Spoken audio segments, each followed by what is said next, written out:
call the meeting of October 26, 2011 to order. Welcome, everybody. It's nice to see everyone.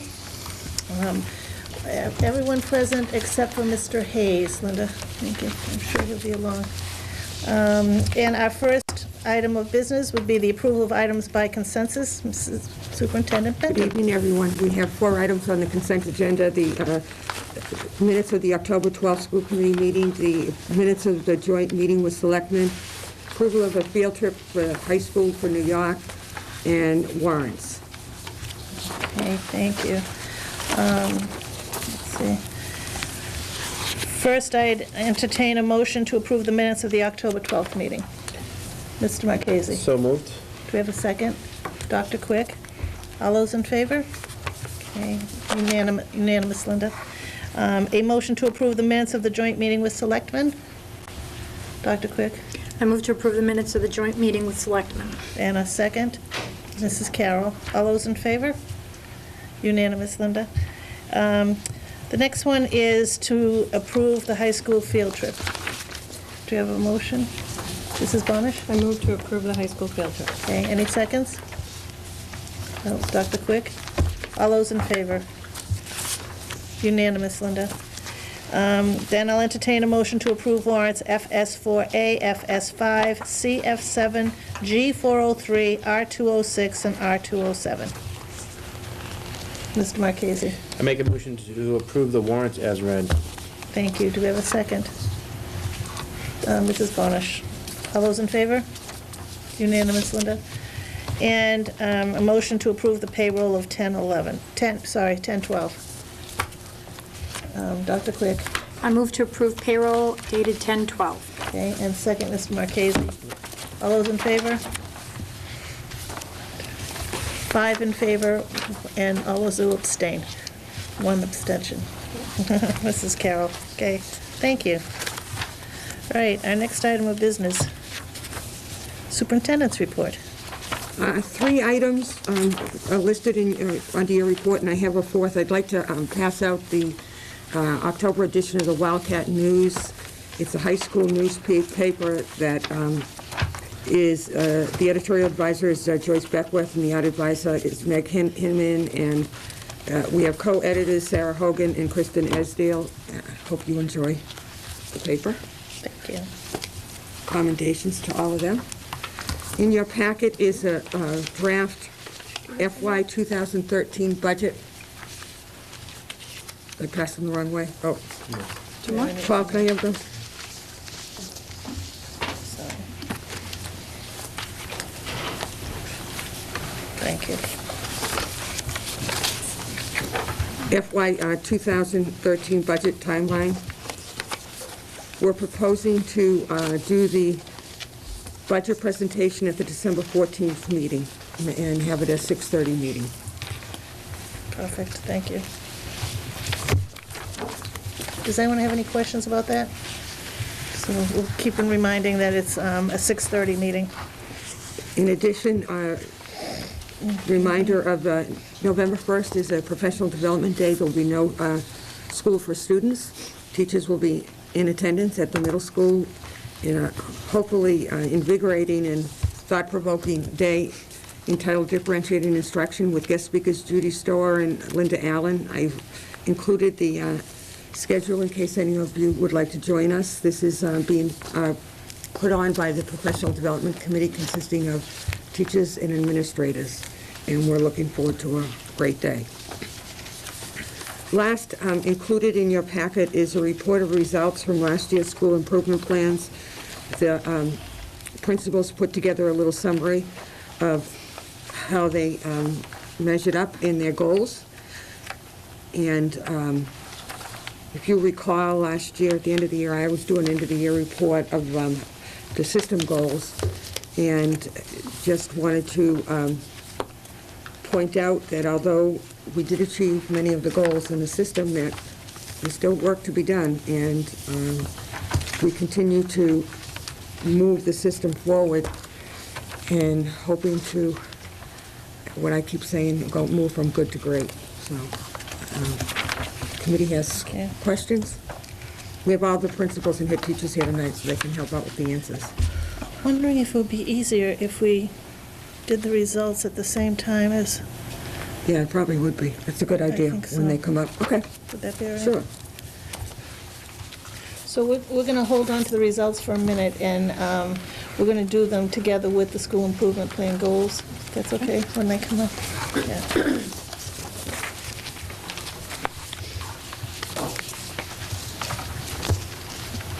Oh, okay, so we're going to, yeah, all right.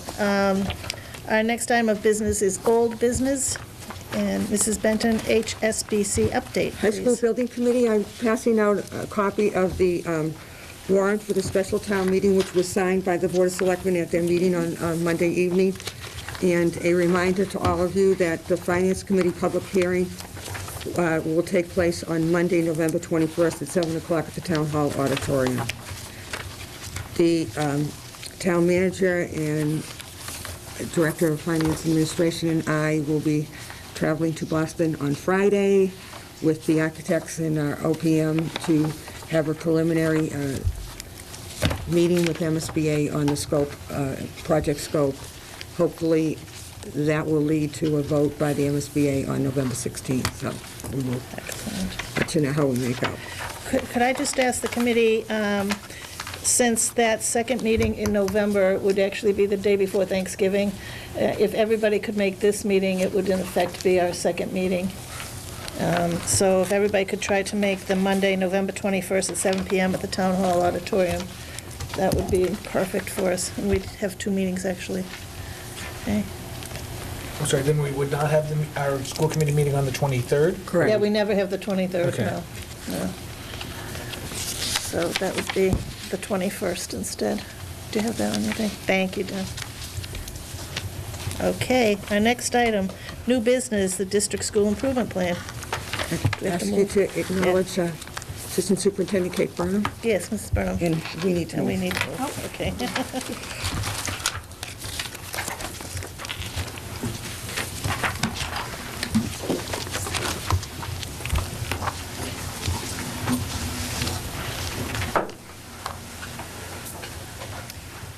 So this evening, we will be presenting the district school improvement plan, which consists of all of the individual school improvement plans. The district goals for 2011-2012 are aligned with the superintendent's goals, which were presented and approved by the committee at the September 14th meeting.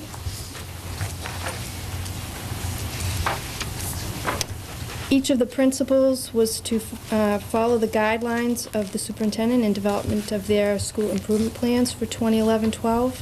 Those guidelines are to design goals to support student achievement, design goals which are data-driven and measurable, and which document progress towards goals that meet student achievement.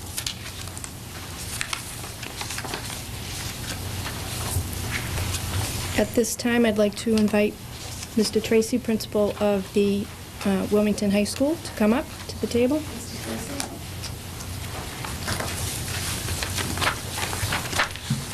Thank you, Ms. Brennan.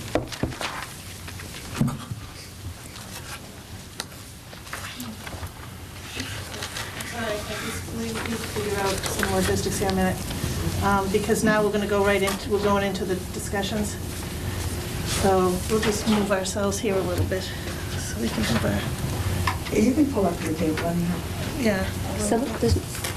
Are you just worried about the microphones, Peggy? Yeah. Okay. You can hear us? All right. You need, we need our paperwork, I do. Okay. Sorry, Mr. Tracy. Okay. All set, yeah. Thank you. I'd first like to take the opportunity to thank the School Advisory Council. This is actually a combination of two school advisory councils, but many of these people were on the last school year's advisory council. We started formulating these goals in April and May of last year.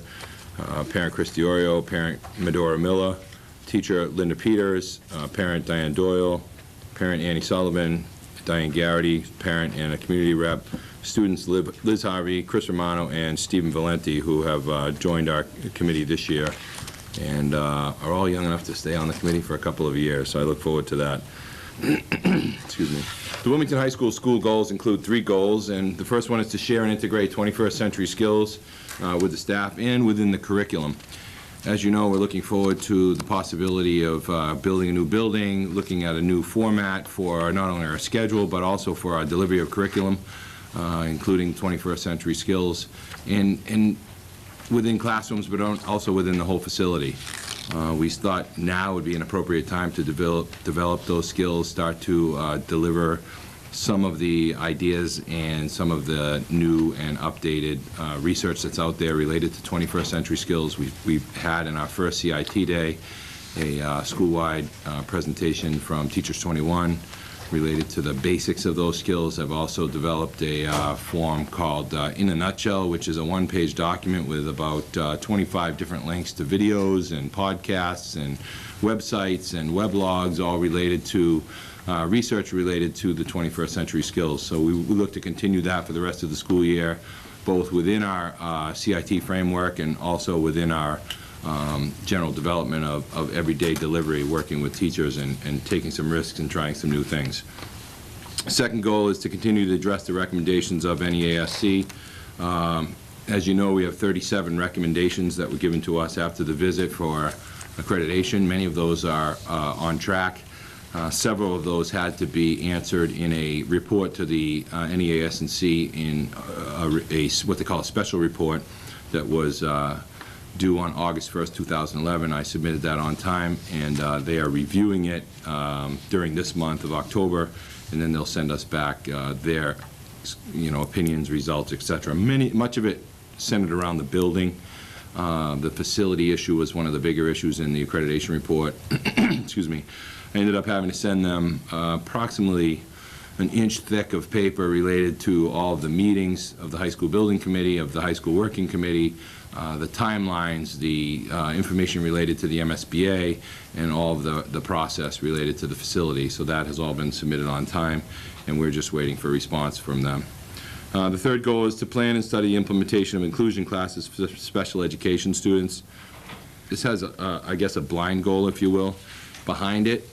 There is some relationship to the MCAS scores. Many of the issues that we have at the high school related to MCAS are related to self-contained students. So in order to address those issues more immediately, I want to change some of the setup and some of the development of what we currently have as self-contained classes and look at them a little bit differently. And we're examining several inclusion models to try and break those kids out of those small self-contained classes into a little bit bigger groups that include a regular ed teacher who specializes in the content area, is fully certified in the content area, as well as a special ed staff member who can support the goals of the student's IEP and the accommodations related to the IEP. If you recall, we did this a couple years back with several of our math and science classes and had almost 100% success by bringing a special ed teacher and a regular ed teacher together to teach algebra during one class as a quote regular ed class, and then the second class of the day was follow-up by the special ed teacher to be able to help the students using their accommodations meet some of the ideas and goals that were presented in the initial class early in the day. All but one of the students who was involved in that program ended up meeting the required score for that to either get on an EPP or to meet proficiency. So we want to look at some of those options and how they will work out more appropriately for the kids that we have who are still lagging on the MCAS. Thank you. Now, for the school committee, at this point, could you look over did you have any questions from this results package for the high school? Which is on last year's, and this tonight is on this coming year's, right? That goes for this coming year's? Yes. Do we have any questions? I have a couple of questions. I'll start. Does anyone have some? All right, results. What you were just talking about, putting the two sets of teachers together, has that affected the content area teachers' workload? Do you know what I mean? actually reduces the workload, because what happens is we still have to meet the needs of the special ed students. Certain requirements of the IEP, depending on which level of program they're involved. For instance, in many cases in the self-contained classrooms, you have to have either 8 or less students in the room, and if you don't, you have to have an aide. So we have to still try to meet those guidelines and spread kids out a little bit more. But the reality is it's based on a percentage of the entire day, usually about 60% of self-contained time as compared to something in like a visual arts class or a performing arts class, where they wouldn't have to be self-contained, but they can still benefit from the electives that we have available. Is this similar to what's happened in the middle school? To it's been started in the middle school for a while now? I believe it's similar, yes. Yeah. In a language-based setting, a licensed math teacher alongside a special educator. Right. It seemed to be working in the We've middle had school. some initial so- success after Yeah. year 1. Yeah, excellent. And then I had another question about, does anyone else have a question? For NEASC and answering them, I know one of the biggest concerns, and Mr. Hayes, I'm not sure where he is right now, but since I know he was going to ask this, I'll ask. When you sent back the summer, did you have to send back the fact that we didn't start working on the library? Because I think the library was in the report, was one of their big concerns. The report that was submitted as, quote, the special report, was mostly focused on the building issues. There was not an inclusion of the library. That's included in the regular recommendations, which we have the 5-year window. So we have over a 5-year window to address that issue, along with the other 37 issues that they brought up. I was curious as to whether the library issues were issues of usage or not enough materials, or what exactly was the issue in the library because I know you said that the $10,000 wasn't available because we were level funding, but what were we going to do with that money? What was it that needed to be done in the library that NEASC was so concerned about? The initial issue related to print and non-print materials, the availability. And honestly, we have to come to some conclusion of whether we're going to go electronic or not. Many of the articles that I read this week related to that, showed a number of libraries and institutions related to that moving towards a more electronic format. That was in local news, that was in national news, and it's something that we have to decide on as a group, and I really think it's important for us to come together, but we also want to look at it in the perspective of the possibility of the new building, where that media center could be something world-class. Exactly. And would it come up during budget negotiations, not negotiations, discussion on budget? Is that where you might bring that suggestion forward to the administration? Sure, but we want to look at it realistically. Again, we need to decide what we would put into the current library we have, this current facility that we're sitting in, as in relation to the possibility of that new media center down the road, and how we carry that along. Many of the recommendations that come from the National Library Consortiums and things like that look at number of volumes of books in a facility related to the number of students in a facility.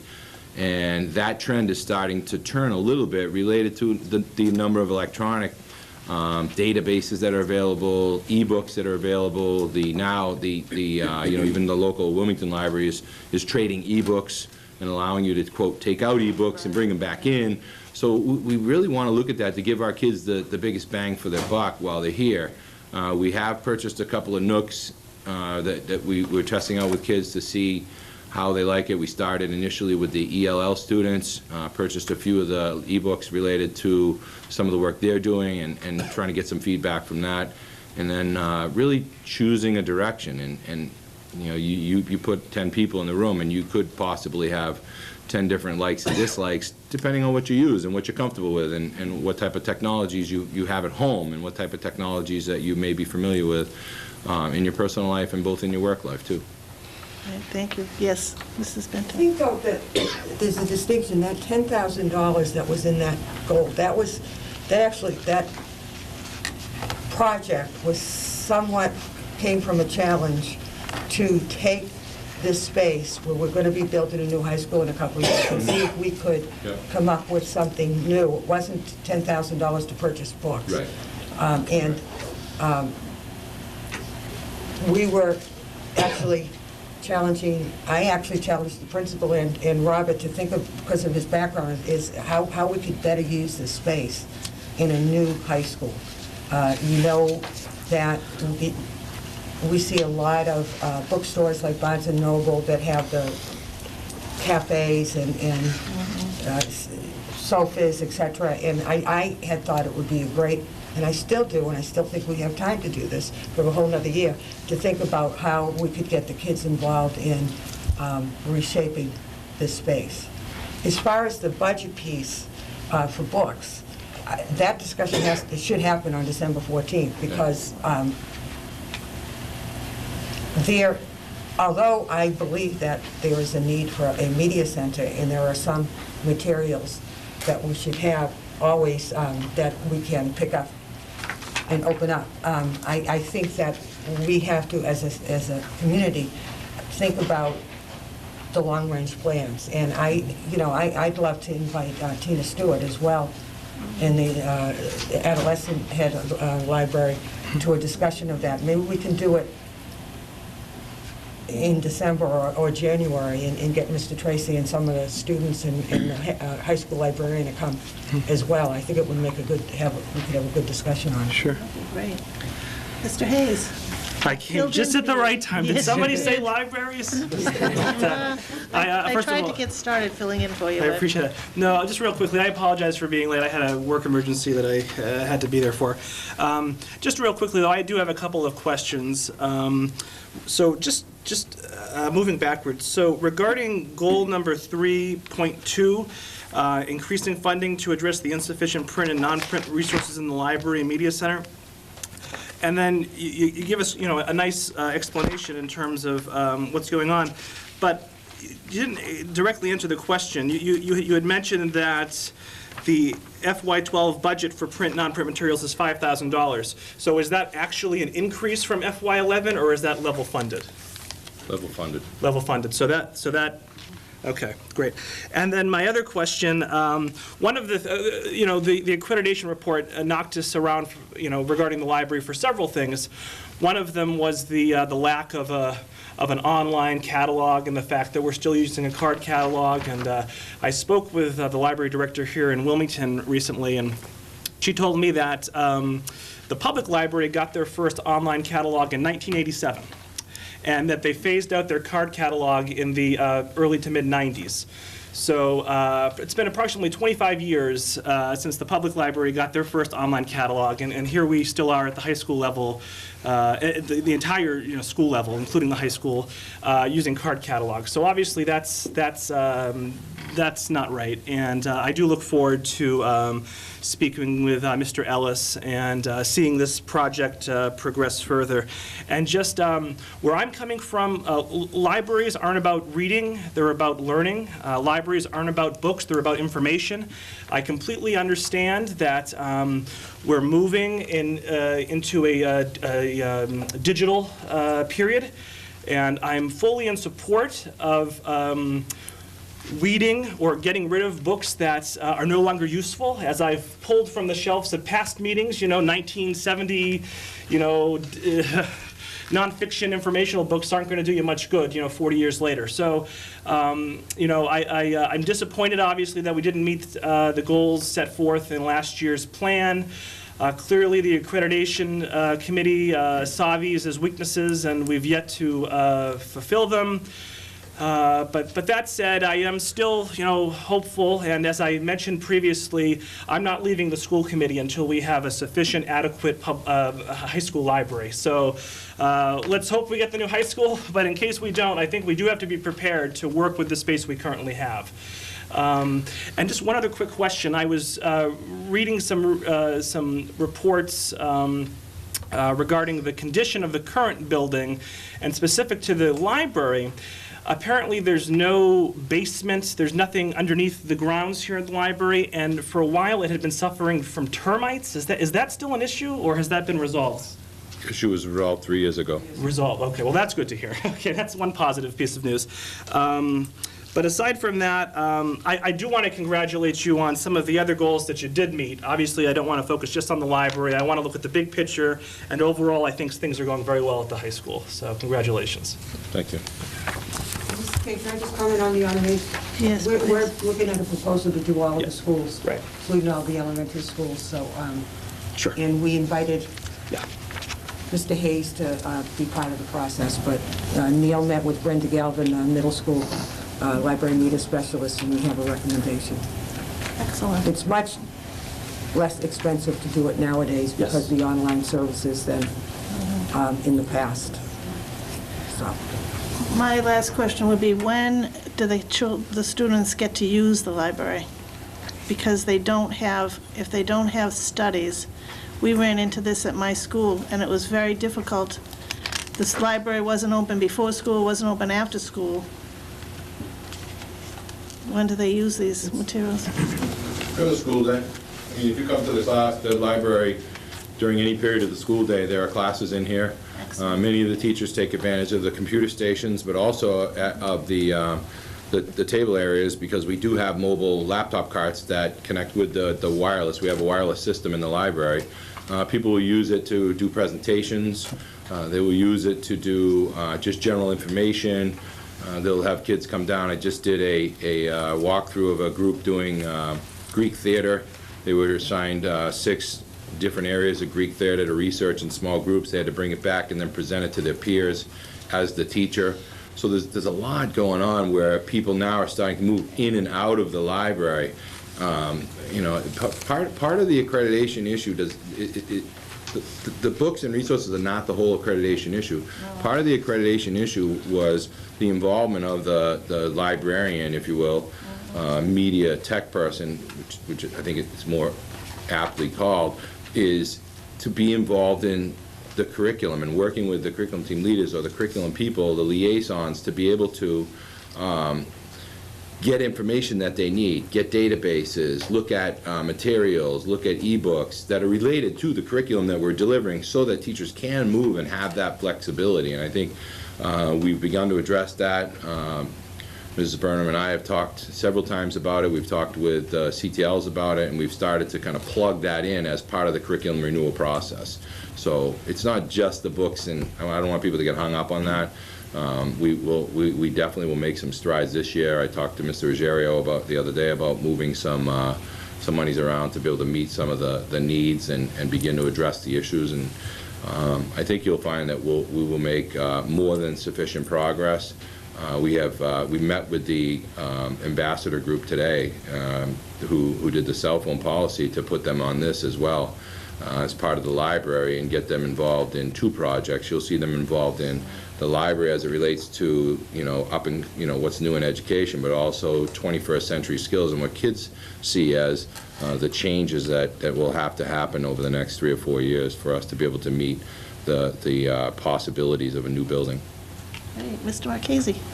Mr. Tracy, I know you probably don't have this number off the top of your head, but in terms of changing the format of media now to electronic and people going online, getting information, they're not using hard covers, any idea, or at least maybe get back to us, what the volume of books being circulated through the library is now? Is it 0? Is it 10%? Is it, how often are kids coming down and checking out books and taking them and actually using them? I mean, are the books in this library actually worth being in this building right now? I mean, are they any use to the students? Yes. No. What I'm saying is how many kids are actually using the books? Yeah, I can definitely. I mean, because everyone's going to the internet and getting the information there and getting live time, information versus going to a book that's been sitting on the shelf. They do hybridize. I mean, they are pulling books out because some of the teachers require that. Some of the teachers require them to use as part of their resources. For the senior capstone, for example, if you have Truman Capote, you better go to the library and get 3 Truman Capote books, because you got to bring those actual books with you for your presentation for your capstone project. So there is some usage of the books. Every book, no. You and I and all of us could walk around and each pull out a book, and it's probably been taken out, hasn't been taken out since the 70s or 80s, and that I think is happening in a lot of libraries, given the change of information and the volume of information that's available electronic now. Right, and just Just another follow-up question. And just in terms of Mrs. Kane's question, in terms of when people are actually using the library, and I know you said classes are actually coming in here, doing stuff, but when did the kids actually have time to come in and actually do the research and, come in and find the books that they need? Because it's my understanding that the library's not open before or after school, so is there actually time during the day for them to come in and do what they need to do? Sure. During their class time, it's part of what teachers have integrated in as part of the research process. I mean, you have to remember, when they go off to college, they still have to be able to follow the research process, cite it appropriately, be able to identify multiple resources. They can't just go to the internet and pull something off a wiki and say, hey, here's my report. They now have to use multiple resources, and that's all the way from B level classes up to the AP level classes. I think you see that as a good balance. They can bring in things like videos and podcasts, but they also have to find relevant materials in a hard copy. Mr. Hayes?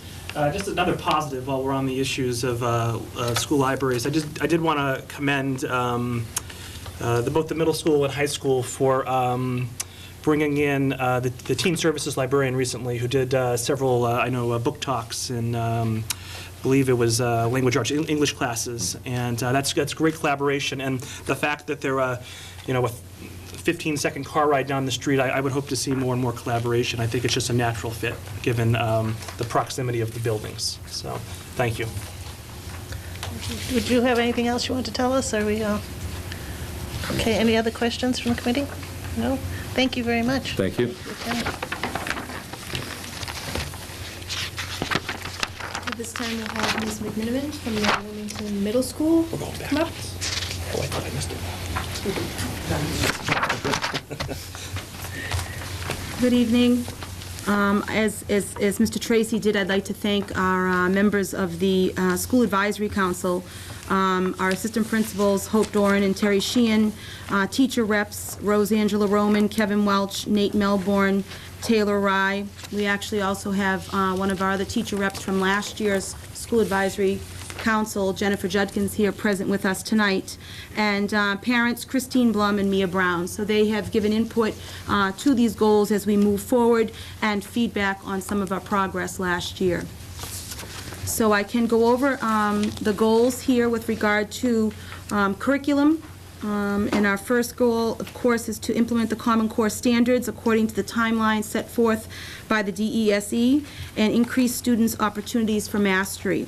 And the curriculum team leaders, as well as the teachers, began this process last year, and they are continuing this process and taking a look at our alignment with regard to our middle school curriculum.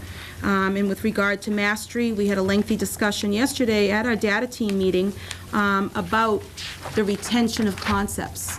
Students are getting the instruction, they're getting assessed. Are they retaining those concepts 2 months, 3 months later as we go through the rest of the curriculum? So that's a piece that we are focusing on with regard to mastery.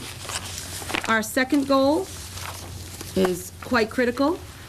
With regard to our student achievement and our learning results, we are working to have the aggregate in all of our student subgroups, including low income and special education, meet their improvement target and/or their performance targets.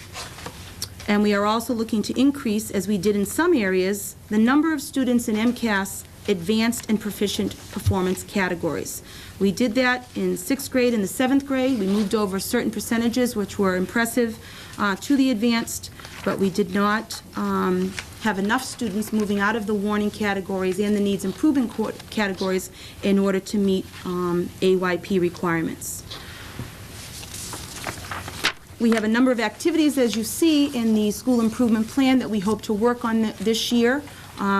We've had important discussions both with the data team yesterday, with all of the curriculum team leaders at the secondary curriculum cabinet, and a brainstorming session at our most recent faculty meeting. So we have a number of activities and proposals that we hope to implement for interventions, for cross-curricular connections, and to continue some of the things that are working.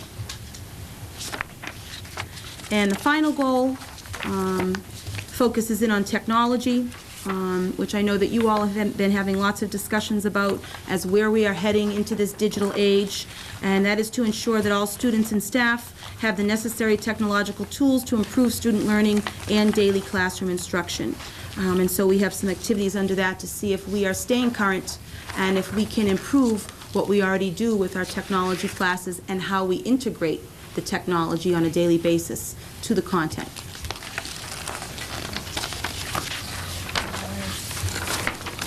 Okay, do we have any questions? Mr. Vail? Just, I don't know whether it's actually appropriate to bring this up now or not, so you may want to pass on it, but I know at the last school committee meeting, we had a discussion over this current year, 8th grade year's issues with respect to achieving the MCAS results and the focus on some of the science, technology, engineering, mathematics courses. And so you're here, I'm putting you on the spot, or maybe we could all talk about it. You know, it's not only next year's school improvement plan, but what are we doing right now for the current crop of students and helping them to get through and achieve their goals? And Benton has a response to. I'll help her out first, because it's the 9th graders. We actually had all of the people in the audience, most of the people in the audience, all the school staff took the 8th grade MCAS test last Friday. And I would suggest that all of you take it at the point of trying to figure out what it is that's going on. I told Mr. Tracy, Mrs. Berman, and Mrs. Peters that you had at the last meeting suggested, and we can support it financially, looking at each of the students in 9th grade and see what students may need extra support in mathematics, and we will provide that for them. So that's the first thing that's happening. The second thing is Miss McMiniman does get to use some funds from our Title I program. Those funds have to be targeted towards schools that are in restructuring or in AYP, so they're looking at after school or before school, well, no, after school at the middle school program to support the students between now and MCAS time. And lastly, we're looking at the, specifically at the materials for the special ed students. And actually, this is even going down lower. Terry Buscemi is working with Linda Peters and Kate on piloting some different math programs that seem to be more successful with students in .4 classrooms that have language disabilities, because the MCAS math is not just a mathematics test, but also involves a lot of language. So I did take you up on your offer, and I will support. You have my vote. And so that's where we are as a goal. I almost brought the test administrator all of you this evening, because it really is eye-opening. It was an impressive activity, and we also did it with our staff, for all of the staff members in all of the different content areas, to see what the students are facing as problems with critical thinking and the problem-solving skills they need and the language skills they need to get through the test, and the demands placed on them, and then of course the demands placed on their colleagues in the math department and in the English language arts department, and how we can all bond together to support them. Sure. And we did that an awful lot with regard to writing across the curriculum last year, and we are going to be implementing some math across the curriculum this year so that we can have the cross connections going on and kids connecting math and science, kids connecting math and English, and the teachers have really bought into, and some proposals have already come across with regard to creating those interdisciplinary units. So that's one thing that's going on. There's also, as Mrs. Benton said, mentioned Linda Peters. She's running a professional development opportunity right now. The 6th grade teachers plus that language-based teacher who's in the math classes with the special education students are working together on aligning the curriculum with the Common Core. We're in some transition years now as we go toward MCAS in the spring and in 2013 on what actual standards will be assessed for the students. So we're trying to line everything up, and those teachers have already banded together to do that work together. Great. Dr. Craig? To piggyback on what Mr. Vail was asking about the 8th grade MCAS scores, I know a lot of times, you know, students, there's not always a correlation between testing scores, national testing scores or state testing scores to grades. But my question is this, do you find with the MCAS that there tends to be, especially because of my concern of what we saw with the 8th grade score results, are there correlations where we're seeing grades not correlating with, the testing? Are kids who are, testing poorly in the MCAS, in the mathematical and, science section, have higher grades than they're testing at? Are you understanding my question? I'm trying to find the correlation between grades and scoring on the test. Sure. I think that we do see it vary. I mean, we have a lot of students that achieve high grades, whether it's honor roll grades or high honor roll grades at the middle school, and then perhaps the assumption would be maybe they would place in advanced, but yet they're on the cusp of proficient and advanced. So, and then vice versa, there are students in warning that we anticipate might be in warning because they are not meeting with success at each benchmark during the course of the term. They may be getting C's, they may be getting D's, so they don't have all of those pieces when they go to take the test.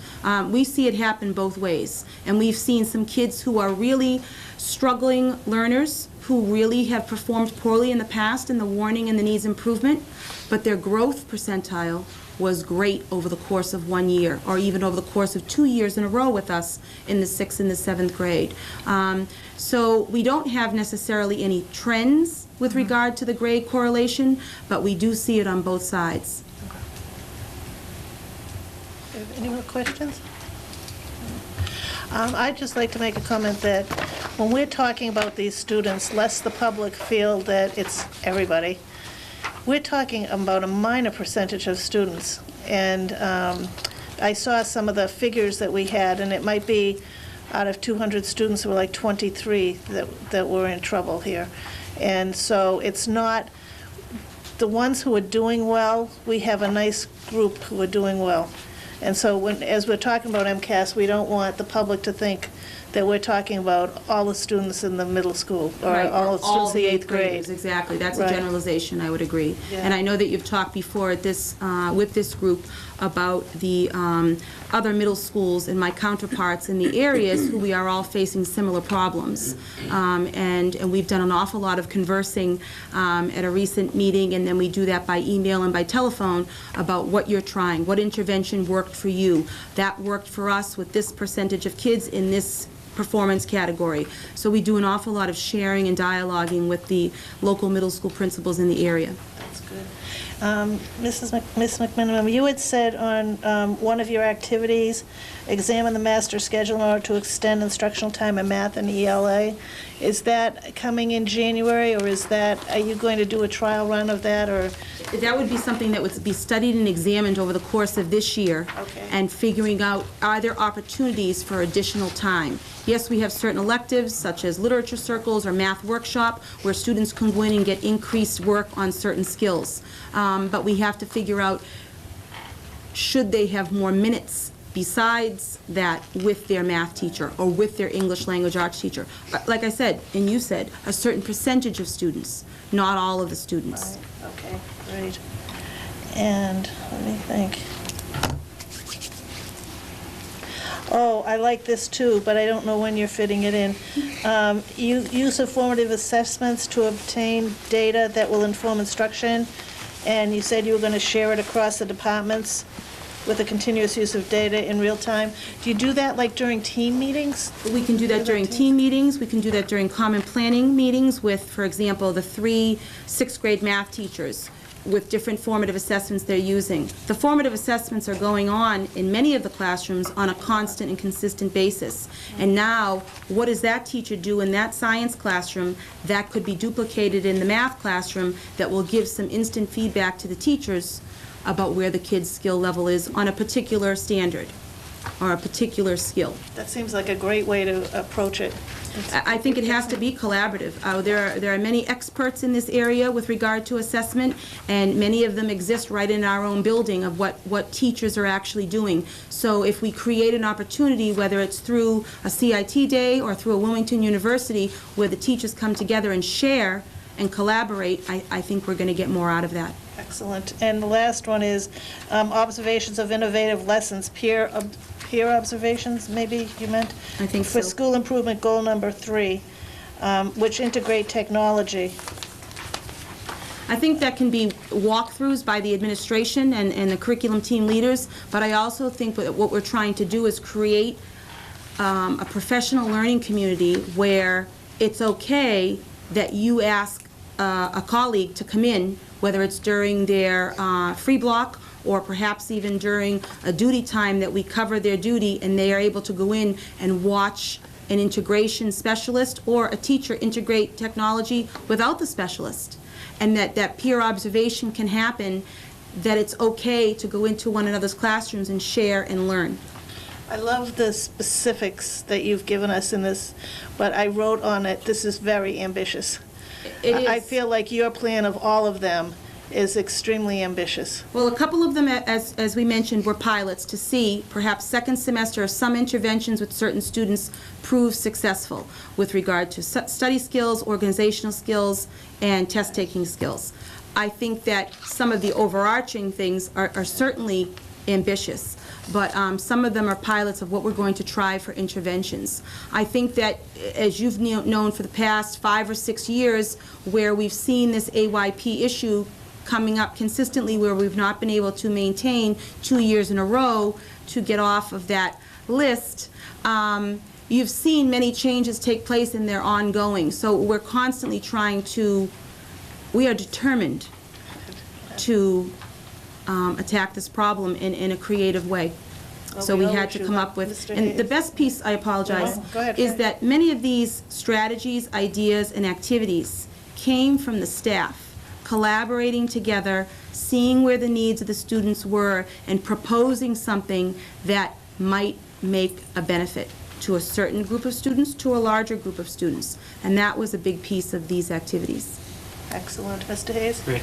I don't mean to be the Debbie Downer or the Donald Downer, I guess, but we say that these MCAS results, the MCAS concerns, are just a few students, not a great deal. But looking at the data from last meeting, 50%, roughly 50% of 8th grade students were warning or needs improvement in math. Correct. That's just looking at math. It was much better in English, Yep. not so much in science, but my concern particularly is math. And what's even more concerning is if you look back, we were at 37% the year prior, and we actually got 13% worse. So now we were at 37%, a warning or needs improvement. Now we're at 50%. And that was despite everything that you had done last year. So it's concerning, and I'm wondering if you can explain, why the percentage is so large and why it's going in the opposite direction. That's an excellent question, and it's right at about where the state average is. Right. The state That's average true, being Joe. at about 48, and I think that, talking to my colleagues in the middle schools in the area, Right. the 8th grade has definitely been an enigma. Sure. And we're talking about whether or not students realize, and this is where the motivational piece and the encouragement piece came in some of the activities, if they realize the accountability that they have, the responsibility they have. Not that many of the students do not try their best, and they work very diligently throughout the testing, but you do hear on many a student interview, it counts now? Does this count now, or does it count in high school? And I think that they need to tie their own accountability into the piece. That's one piece of the puzzle. Sure. I think the teachers have to be accountable as well, and take a look at their instruction and change it where necessary. But the 8th grade has been, the 6th grade starts strong. They're with us for another year. The 7th grade sort of maintains, and then the 8th grade traditionally has dropped off. Right. Yeah, it is an enigma, I guess you could say. And I'm not a fan of quote-unquote teaching to the test, but I'm a fan of designing the curriculum so that Yes. if you teach the curriculum, you'll Yeah, pass the test. Right. If you teach the standards and we are aligned, then I think that we will take a very close look at our alignment, especially with the Common Core coming on board, Right. to make sure that the kids are ready in May. Okay, thank you. Thank you. Thank you for your time. Any more? We're all set? Thank you very much. Oh, Mr. Hill. I'll say the comment that I'm not so sure I'm not so sure does it count, or when does it count, or when do I really have to try? I think I would submit that what we need to be doing is inculcating a passion for learning, And a priority. regardless of whether it counts or doesn't count, right? And I think if we can do that and facilitate that innate curiosity that I know all kids have, right, and make them feel passionate about what they're doing, not because it might not necessarily count or not or whatever, then we'll win. I do, I Yeah. think it's a culture piece. It's a very good point. I think the MCAS are against that. Yeah. Thank you very much. We appreciate your time.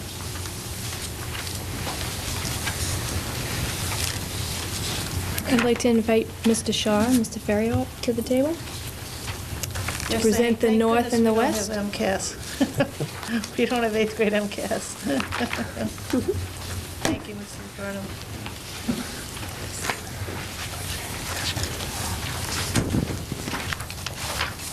Good evening, everyone. We'd also like to thank our council members. We have a couple of new parents this year, Lisa Ward and Kim Febo from the west. We have parent Paula Marabelli from the north, teachers Kelly Cushing, Phyllis Green, Robin Drury, and Sally Lojek, and Mr. Ferro and I on the team. So I'll just publicly acknowledge our members. The goals, we have 3, a math goal, an ELA goal, and a social goal. ELA goal is increase the percentage of students in the proficient advanced categories in both grades 4 and 5 as compared to the previous year's scores. This is pretty much in line with the goals we've kept in the past. We are slowly moving, kids into these categories. Some of the activities that we've planned to undertake this year, some have already begun. We also did a rather thorough data analysis in a different way this year. We did take the test with our staff, the ELA test and the math test, and everybody took it. And it was the first time, I think, at least in my time here, that we did that as a group. Everyone had to take it themselves, but then they talked about it as a group.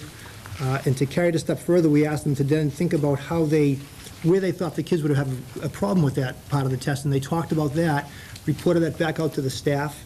And then we actually presented the real data about where the kids did kind of fall down and where they stood up. And it posed some interesting questions because it wasn't always in alignment with where the teachers thought the kids would do poorly, and they did do poorly. A lot of times they did well. So that prompted some really good discussion that we took back to the classrooms from that point. So the data analysis piece was a little bit different this year as far as that goes.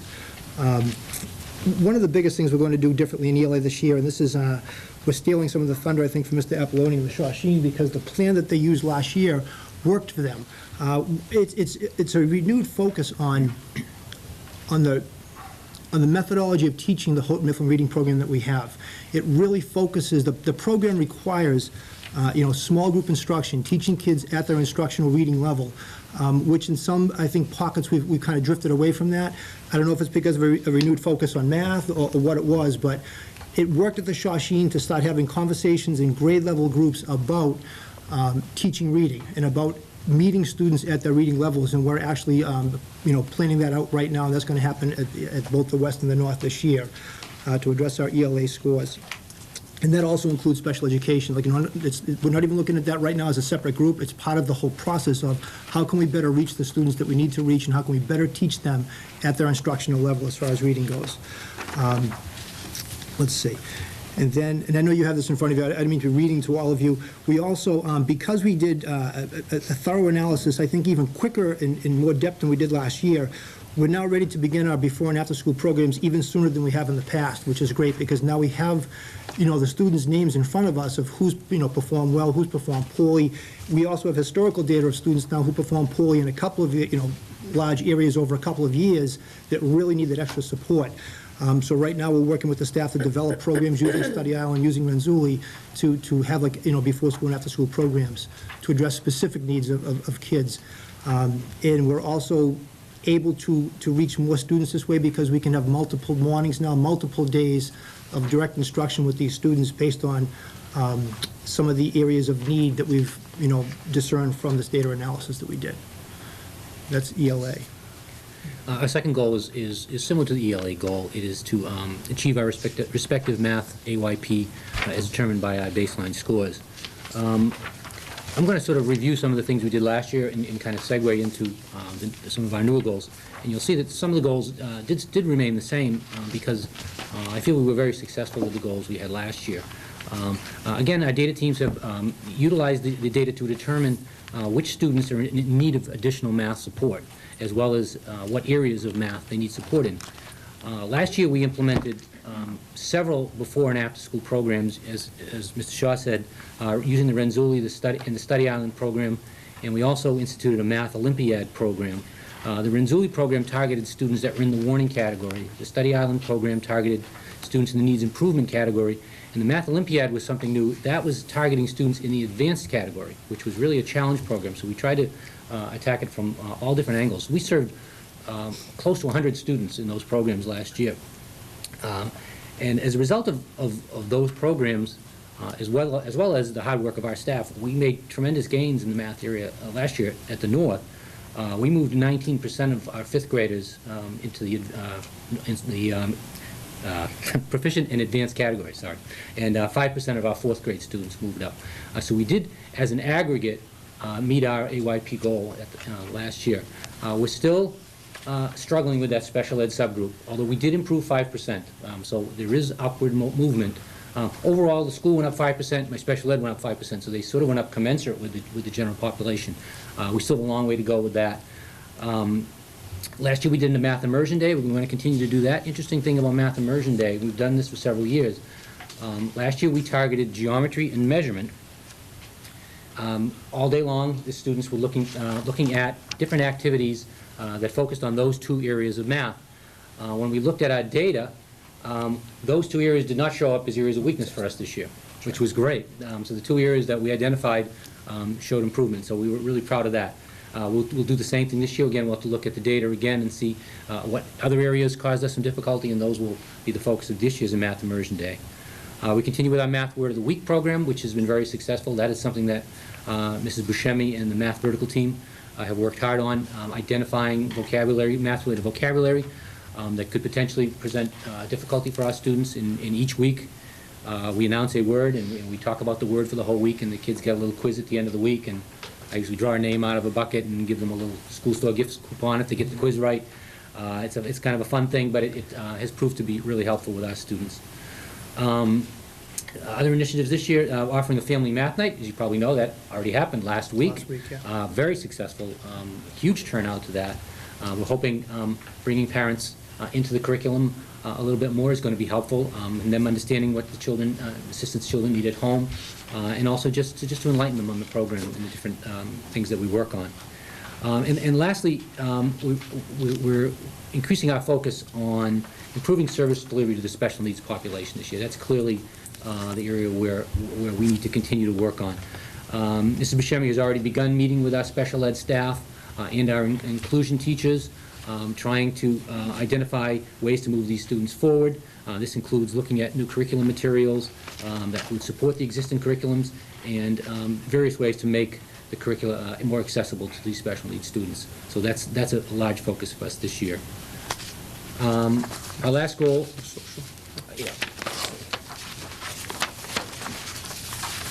last goal was to maintain, develop, and expose students to experiences that promote positive growth, concurrently to reduce the incidence of bullying in circumstances that allow bullying to exist.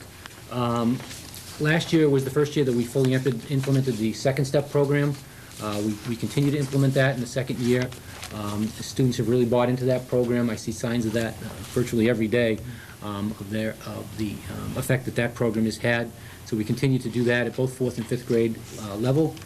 The second goal, continue with student council. We've sort of veered off from the West a little bit this year. They're still doing their student council. We've actually trying something a little different this year. We've had a student council and we've had peer mediators for several years. Both great programs, but I just thought they were both a little underused.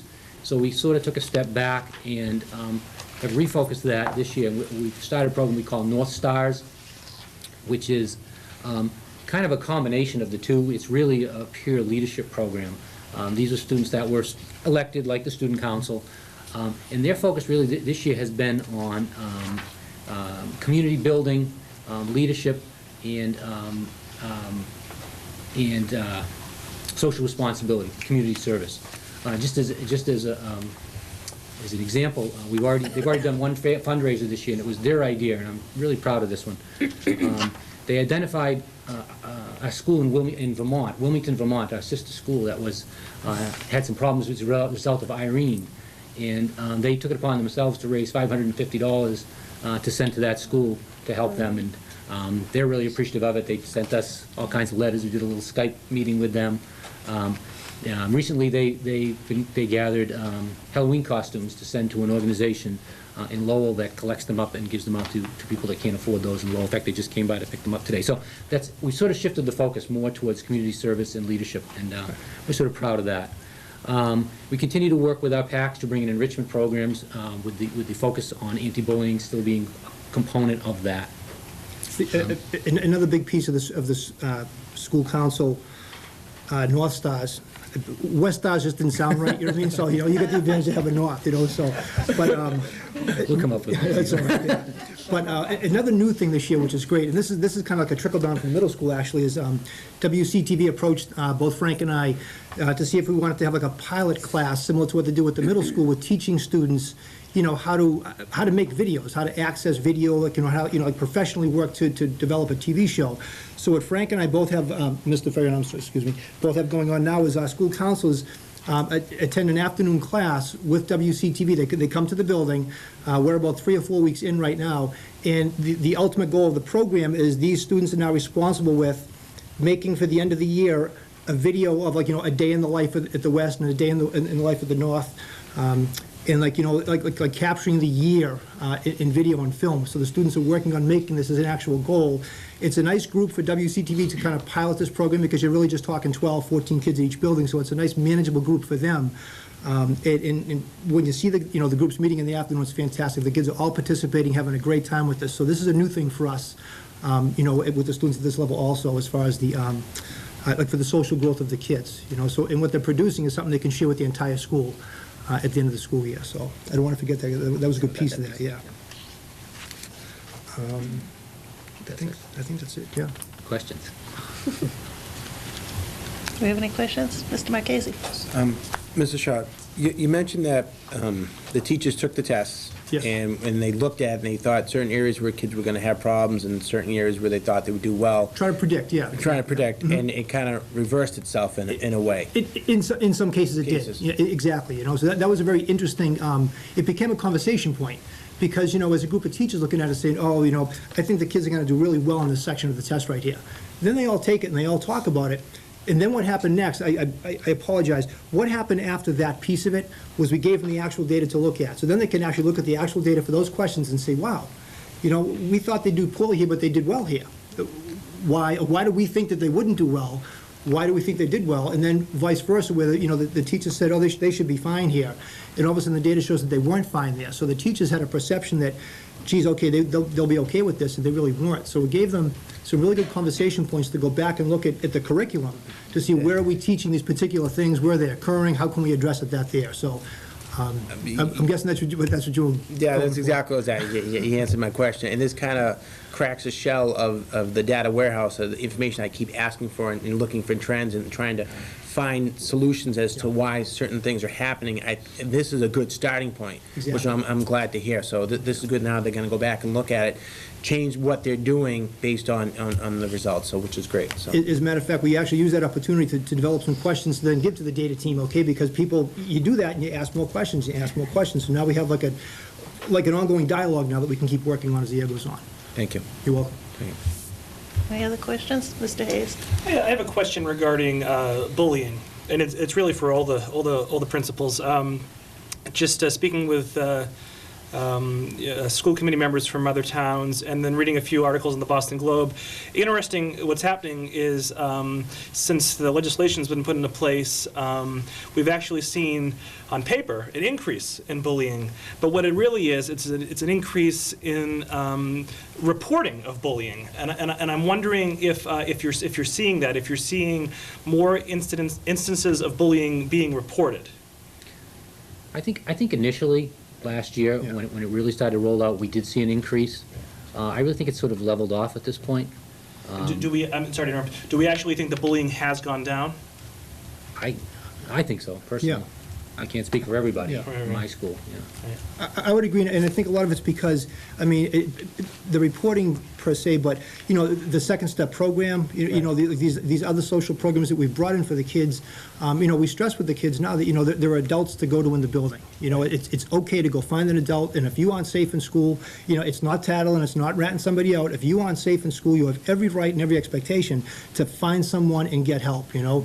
And we kind of preach that, and that really has made a difference, I think, in the buildings. Right. It's interesting. I mean, in a way, it's almost a positive that you know, the bullying numbers are up because they're being reported more, and you know, eventually the bullying as a whole will go dramatically down. Is the thinking anyway? But I just wanted positive comments regarding the goals, regarding last year, and I really like the after school and before school clubs. I think that's fantastic, and not just focusing in on those students who need help, but also focusing on the students who are excelling and challenging them even more. So, congratulations. Thank you. Mrs. Benton? I just want to add something about the bullying question. I mean, from my perspective, the reports have gone down. Oh, really? And what the reports are now are real bullying. Right. When the law first passed, we were inundated with calls of claims of bullying that really weren't bullying, but frankly, a typical teasing in first grade, or a child doing something that didn't have any clue that it was, you know, could be interpreted as bullying. So I think the law has clarified the definition of bullying. And actually, I need to bring to this committee, Christine's committee did a great report, did a survey over the summer, and we have a lot of good data on the effects of all the projects from kindergarten all the way up to the high school that has decreased bullying in Wilmington. That's fantastic. So we will bring that to you maybe at the next meeting. Great. Any more questions? Dr. Quinn? Just to, can you elaborate a little bit more on the specifics of the Second Step program? Sure. Yeah. It's a social growth program. They use it at the middle school, and again, this kind of spilled down to us, you know. We seem to get things after everyone else tries them out and make sure they work before we get them, you know, but it does work. And it's interesting because in the lower grades, I think you see a lot of responsive classroom type interventions. With the Second Step, it's teaching empathy, and it's teaching students about situations. It involves like a lot of role playing, you know, watching videos and working in groups and talking about okay, here's the situation you're presented with. You know, there's a bicycle unattended across that fence there, you know, and your friend wants to hop the fence and get it, but you don't. How do you get out of that situation and like save face as a kid? You know, so it involves a lot of conversation around that. It's taught by the classroom teachers, which I think is a huge part of the success of the program, because again, it does create that bond between the students and that classroom teacher, that there's someone I can go to, because we can actually have these very, very frank conversations about what to do in awkward situations for kids. Does that help? Yeah, no. It's about the de-escalating. The teachers, that's the part that's really, I think we see the kids use a lot, helping students de-escalate when they get angry or upset. They put things in perspective and stuff like that. They can refer to a lesson, think about what we talked about last week, you know, and having that. We teach the kids how to do it. There's actual steps to do it. There's steps to it, yeah. And there's like a direct thing, hey, we talked about this last week, what do you think you should do, you know, kind of a thing. And those conversations, I think they're very powerful when you can have it at that level, when it's something you've actually talked about as a group in the classroom. It also, you know, the other, I think, a side effect of that is, it also helps to create the classroom environment as it should be, like a safe and risk-free environment for kids to talk about things that might be uncomfortable for them, like, you know, in role play things that they might not be able to handle on their own, but they can then do it in the safe environment of a classroom. And it also kind of solidifies those social relationships, you know, within each class. Interesting, it creates like a common language for people to talk about these things too, because I often find it, I don't know if you do, when students are sent to me, there's a problem on the playground or something, they use the jargon when they're conversing with me, which is really interesting. So I know that it's becoming part and parcel of how they think about things. No, if you don't mind me. No, go ahead. No, that's exactly what I was wondering if it was, you know, if it was just something that they did, you know, everybody get to the auditorium at this time, we're going to teach about. No, it's so in the I really classrooms, like that, especially because at this age, at that age group, you know, this is a whole new, I mean, it starts younger, but as they get older, they're probably put in situations where they're going, what do I do now? So, I mean, I think that's a really great wonderful program, and that you answered my question perfectly. We have it Thank you. scheduled out. I mean, it's taught once every 2 weeks in every class. It's just, we have a certain number of kits and they share them, but they have a scheduled time that they do it on a regular basis. Yeah. And it's important to know, I think that, even in light of the AYP and test scores and stuff like that, these kind of programs are important, and they're important enough that we have to give them time to do them because it makes a difference in the big picture of things. And we have to, I think, be careful not to lose sight of what the big picture is, which is, we're trying to let these kids grow up under our care and become, productive members of society. So it's all part of the big picture of what we're trying to accomplish. Thank you. Did I read in here that Irene Fountas is coming here? In January? January 21st? Yep. Is that through the PAC or is that through us? That's through us. It's through us. That's fantastic. Is that a release day with no students in school? Friday, I'm sorry. Thank you. I'll have to make an arrangement. I think that's fantastic.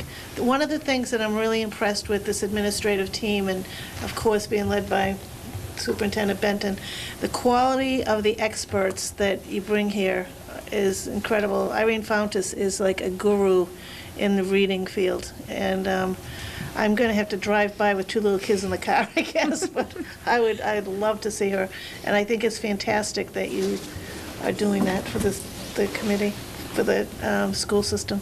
That's great. Okay, any more? Thank you so much. That was wonderful. Thank you. Thank you.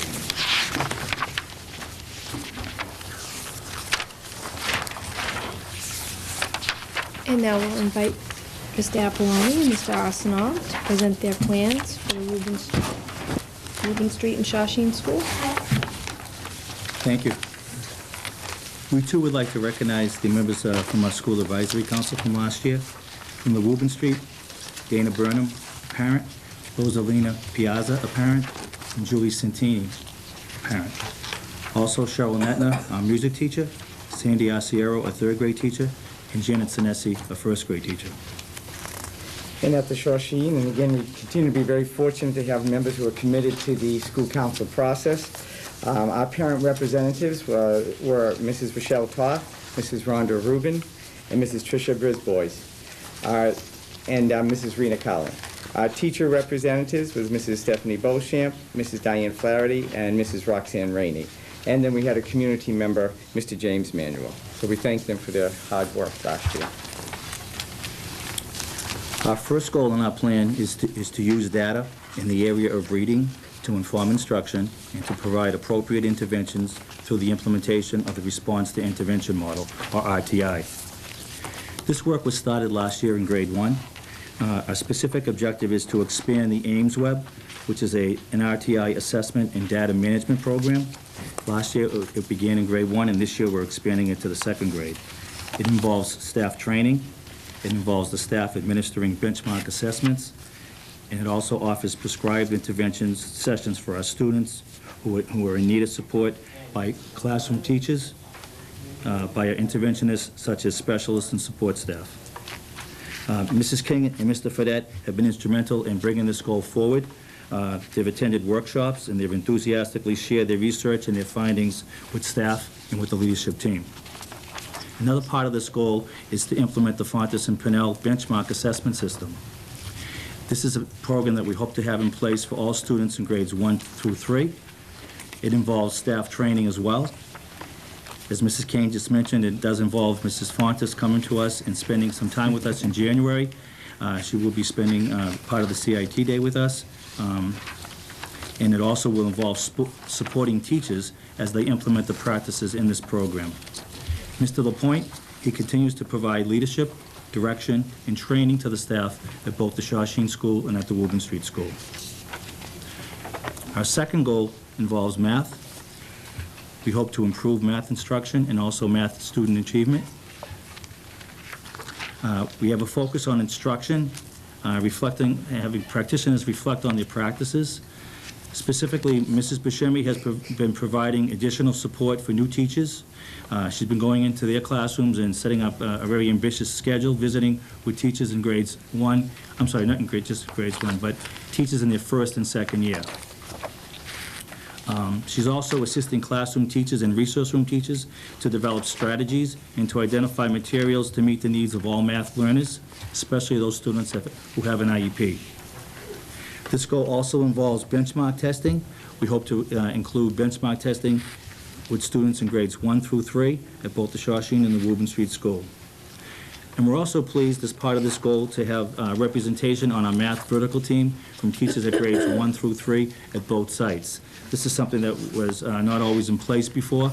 We hope to use this vertical team as a team to really help drive some of the instruction. We've made it a permanent agenda item at all of our staff meetings, where those people come back from the vertical team and interact with the remaining staff people. And as I mentioned, Mrs. Buscemi, she's scheduled several meetings and teacher observations, as well as some peer observations to help to support these goals. Okay. And moving on to the third goal, keeping in mind with the new strategic plan, one of the goals stated in there was to communicate effectively within the Wilmington community. So to that end, our third goal has to do with to provide a variety of parent evening sessions to inform parents about curriculum changes and curriculum initiatives occurring in our schools.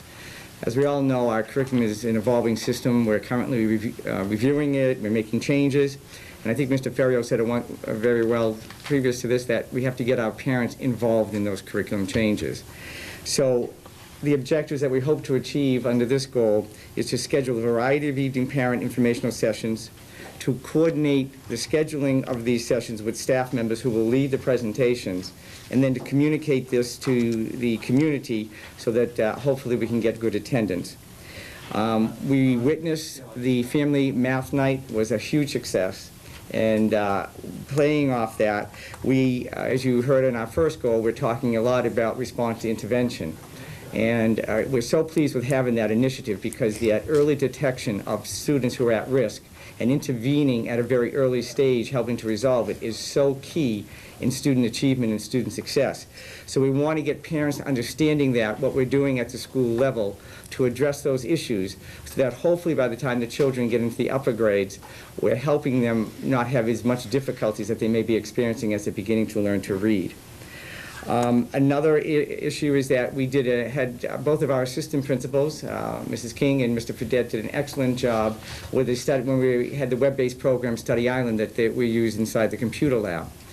After reviewing the Study Island for grade 1 in the past years, we noticed that it seemed not to really be addressing or helping our students in grade 1 at an early stage. The skills were too high.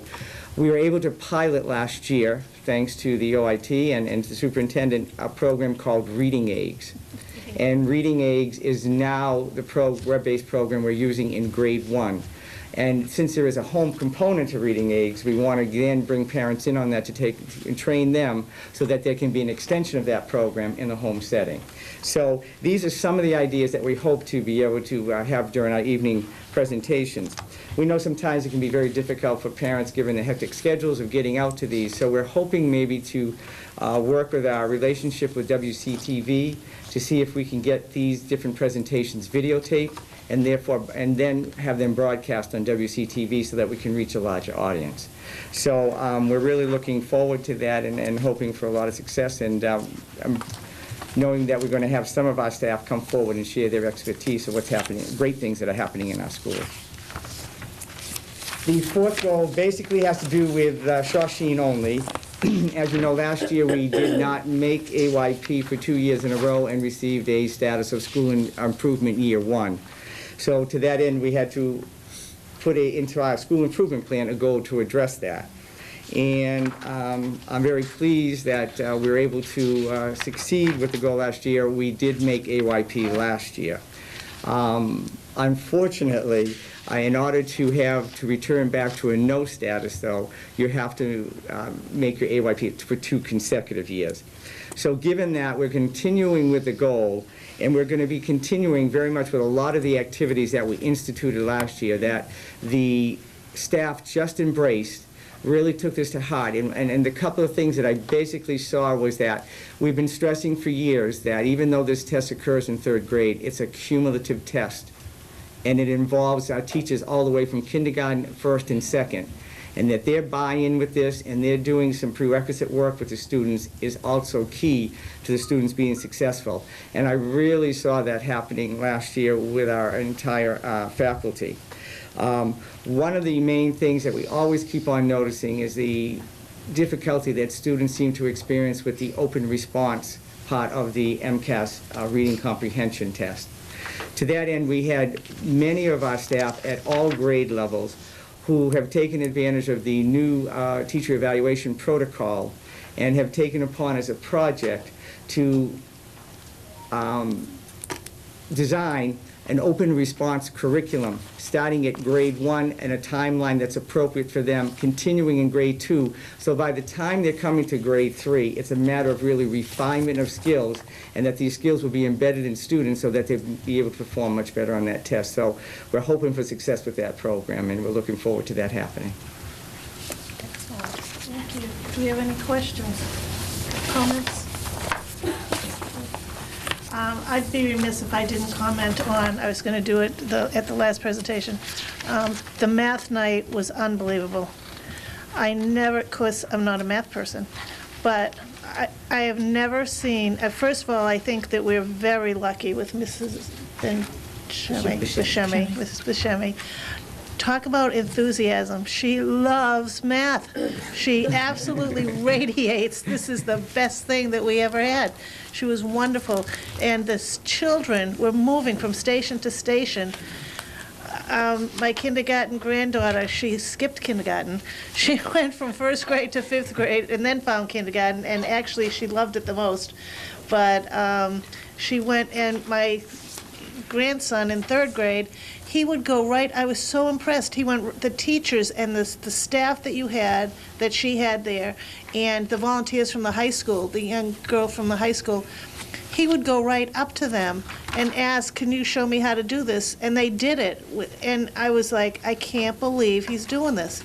And I watched the other children. The other children were so comfortable with the staff that they were doing the same thing. It was a fabulous night. And you could learn so much, and now some of their Christmas presents are going to be math cubes instead of...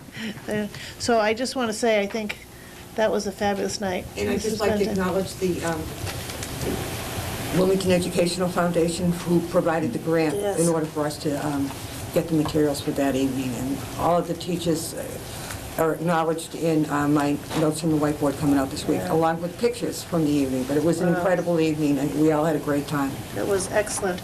Could I just ask you, on the math vertical teams, have you found gaps, and you're working towards filling in those gaps? Because when we started vertical work in my high school, we found gaps where there were things we weren't covering that we thought we were. And I think that's part of what a vertical team does.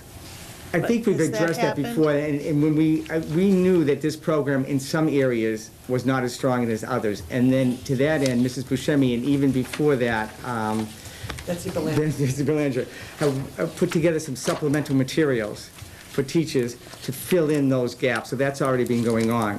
But I think what we're really focusing on now too is maybe the order and way things are taught and when they're taught during the school year, and the impact that can have. And I think that's something that the vertical team is taking a little closer look at to make sure that the timing of that throughout the year may have more benefits if it's taught at a different time for the school year. And I know Terry, Mrs. Buscemi also has said that in the past that she noticed that every year pictograph seems to come up and sometimes poses somewhat of a challenge for third grade students. So there's a refocusing of attention on that as well. Never heard of it. Well, the typographs, because they had last year had to compare line plot with pictographs. And if you had seen the question, it was just incredible. And we know that is a little bit, for basically our first and second grades don't really second grade hits upon pictographs, but with line plots they really don't. So it is an area that they're going to be looking at and seeing. But of course, there was many years in which geometry was something that came up on MCAS for many years, and we started teaching that a little bit more, and that following year there was not one geometry question. So you never know, but this historically there have been at least one question that had to deal with line plots on the MCAS. Yes, Mrs. Benton. Can I just acknowledge Jason Fredette, who's in back with the crutches, because Jason and Lisa King, who's about to return from maternity leave, they have really taken the leadership role with RTI and have taught me a lot, and are really passionate and pushing us to make the right decisions around how we address individual needs of students. So I just wanted to acknowledge his coming out this evening as well. Because of the Yes, work, it thank has you. made a great impact at both schools schools. and embracing this. And as I said, we're moving along with first into second, and I hope next year it's then continue into third. The data that they've been able to get from the Ames web, the teachers seeing that information right away once they input the information, and then start tracking these kids, and then being able to get interventions, find times to administer interventions to them, I think has just been incredible. Wonderful, thank you so much. Thank you, Mr. Fredette, for coming out tonight, especially in the rain. Crazy. Do we have any other questions for us? Thank you very much. Thank you. Last but not least, where it all begins. Yeah. I invite the head teachers from the Boutwell and Wildwood, Ms. Burke and Ms. Mahan, to present their improvement plans. Good evening. We'd also like to start by thanking all of the members of our School Advisory Council, our parent representatives from the Wildwood School, Mrs. Charlene Galazzi, Mrs. Melinda LeConte, Mrs. Lacodia Hudson, and our teacher representative, Ms. Kristen O'Toole. And from the Boutwell, our three parents, Mrs. Tricia Kavanaugh, Mrs. Carrie Fenton, Mrs. Kimberly Wing, and our teacher representative, Mrs. Cynthia Jones. And also, I'd like to formally introduce our new head teacher, Mrs. Jennifer Mahan, who's here replacing Sandy Dumont. So, beginning with our first goal this year, we are going to be looking to develop a revised 3-term kindergarten report card to be implemented in the 2012-2013 school year. What we found at the early childhood levels is that as our curriculum and instruction becomes more data-driven, even at the kindergarten level, our need for more timely feedback for parents has increased. At this time, we send home our report cards in January and May. So the first time kindergarten parents are getting any official feedback about their child's performance is in January, which we feel as staff members and also from the feedback we've received from parents over the years that that's just a little too late. Obviously, classroom teachers have been in touch with parents of students who are struggling way before that. But it's nice for all parents to be able to get some feedback much earlier than January. So beginning this process, we have already established a grade level report card committee, which consists of equal representation from both early childhood centers. And their job will be to look at and revise and reformat our current report card. So we're not going to totally get rid of that. We're going to be working from the template that we already have. And then after that, those revisions and reformatting are completed, they'll be presenting a draft report card to their grade level colleagues so that the members of the staff who are not able to serve on the report card committee can still have some input into the new report card. And then we'll take their feedback, revise the draft as necessary, and then we'll be working closely with Mr. Ellis and the OIT department to make our current report card electronic. Right now, our kindergarten teachers are actually still, believe it or not, handwriting in their grades. So the report cards will still obviously be printed out and given in a hard copy to parents, but the teachers will hopefully, at the end of this process, have the capabilities of just inputting their standard-based grades through the computer. And then our final step will obviously be to submit our final report card draft to Mrs. Benton, Mrs. Burnham, and obviously to the school committee. So that's our first goal. Our second goal is kind of piggybacks on Mr. Apolloni and Mr. Arsenault's goals, and that's to utilize technology to gather data on student progress in the area of early literacy and to enable teachers to differentiate instruction based on individual student strengths and weaknesses. And much like the Woburn Street and the Shawsheen, last year we were able to pilot at the Early Childhood Center a web-based early literacy program called Reading Eggs. I won't rehash what Mr. Apolloni has already said, but with the support of the district and the OIT department, we were also at the early childhood levels able to adopt that program this year. The students are off and running and loving it.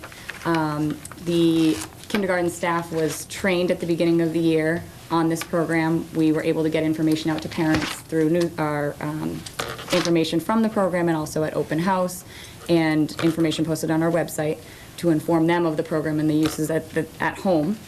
And then each week at both sites, kindergarten classrooms are going to the computer lab for an hour block of time, and the classrooms are split into 2 groups so that 12 students or so can work on our 12 workstations while the other students are working at various center activities, and then they swap. And they're working at their own instructional level based on a placement test that they've taken and also their progress through the program. And the classroom teachers are able to also monitor and track their progress, so they can get reports, much like Study Island, at the upper grades to see how they're doing, what they're doing at home, and to really, again, target those skills so that they can work on them in our response to intervention groups within the classroom. And so ultimately, we'll be using that information along with our other current assessments to differentiate the literacy instruction and form our response to intervention groups.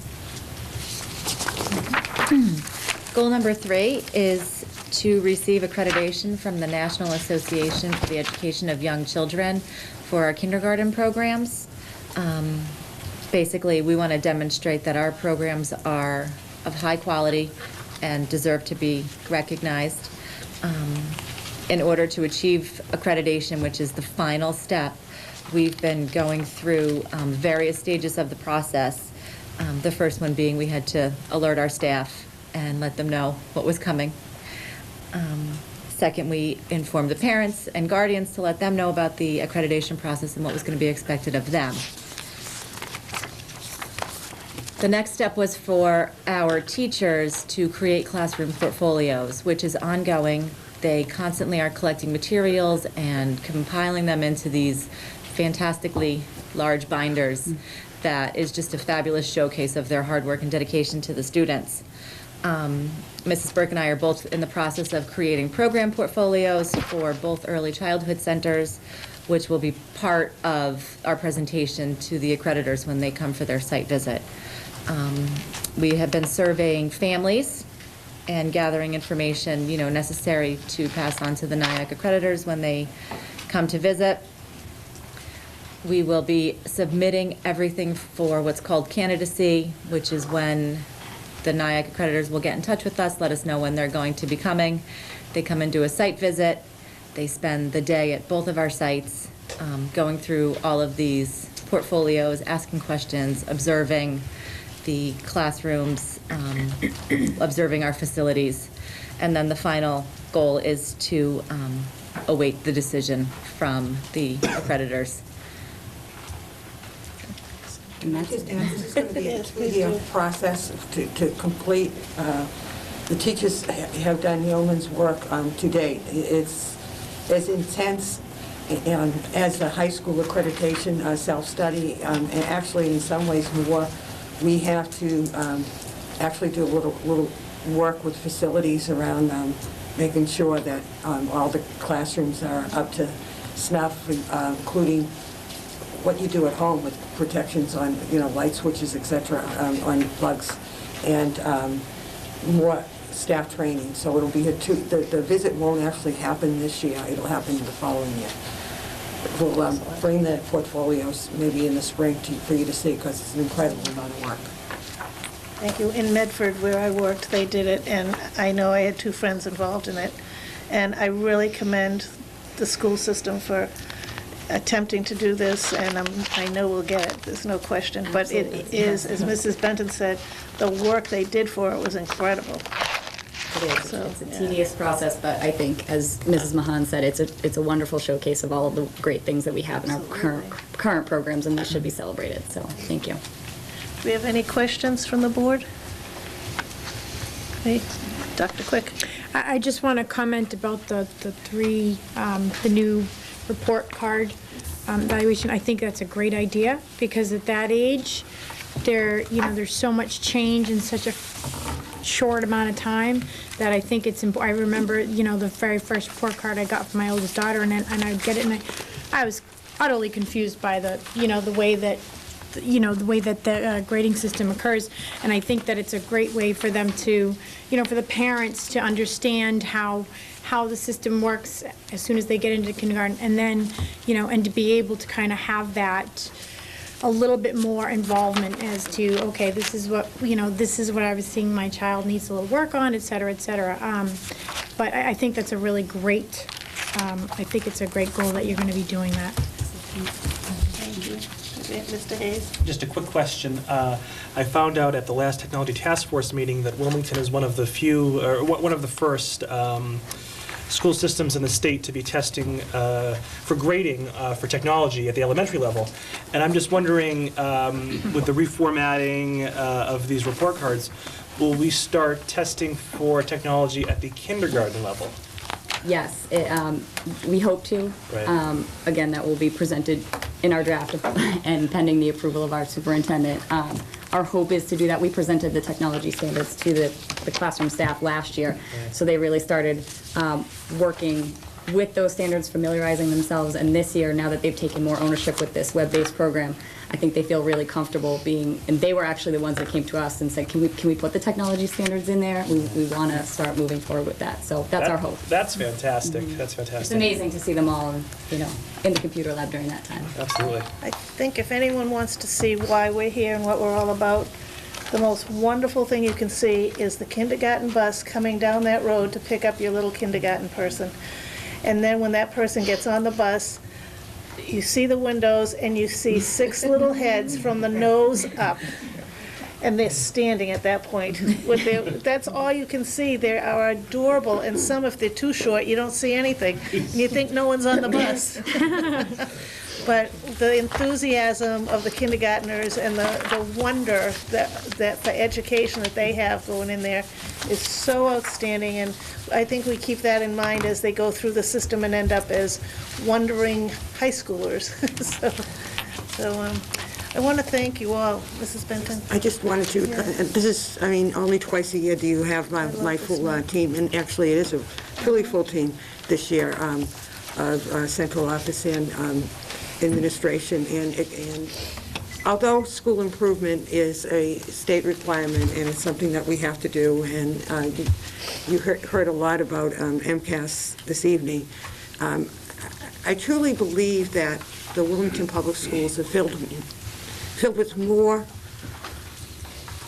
time spent on problem-solving, curiosity, life skills, and collaboration and cooperation. And, I'd invite anyone in town to go into with an appointment, any of the schools to see the exciting learning that's happening. And that's happening not because of us, but because of the people sitting in the audience. So yes. I'd like to thank all of them.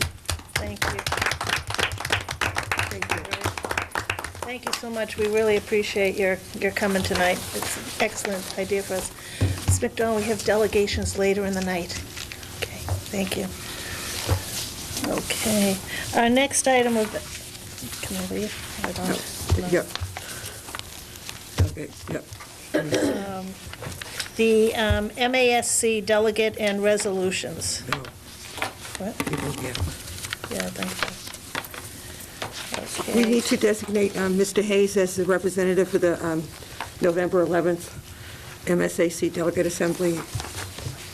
Okay, we're going to take 2 votes, because one vote is to put Mr. Hayes as the representative, but our second vote, Mr. Hayes, is to allow you to change your vote, change the vote on here if they have such a discussion that you feel that's advisable. Understood, thank you. Would that be good for, yeah? Absolutely. All right, so I entertain a motion to designate Robert Hayes as the representative to the MASC Delegate Assembly on November 11th, 2011. So, Yes, Mr. Marchese. so moved. Thank you. Second, Mr. Vail. Okay, all those in favor? Okay, unanimous, Linda. And, For the record, I would have voted against had someone else been coming with me, but I will I suffer know. through another delegate assembly again. and I move that Robert be given the authority to change our vote after the thoughtful discussion that he participates, he listens to. Okay. Do we have a Mrs. Carroll? Oh, Mr. Vail? Okay. And second, Mrs. Carroll? And just for discussion's sake, Yes.